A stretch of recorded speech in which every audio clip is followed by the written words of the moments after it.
What is up, Diecasters, and you're joining in back again with another episode of Diecast Maniac. And today we are bringing in another R32.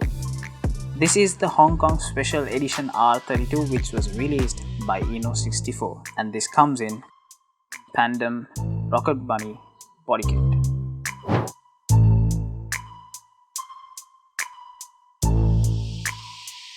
And there you have it, the Nissan GTR R32 in Pandem Rocketbunny body kit. And this is actually a black chrome paint, and as you can see, let's take the car out.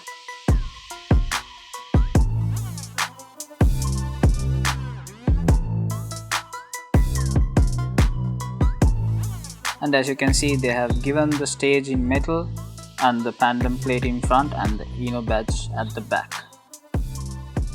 This color is amazing.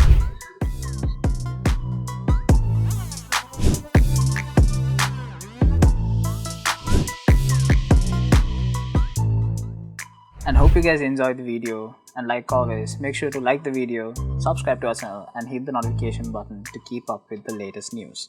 And also a major shout out to Nastas Diecast for bringing in my Inno64 models, and I'll be putting down their website link below in my description. You guys can check it out, and hope you guys enjoy the video. See you guys soon on the next video.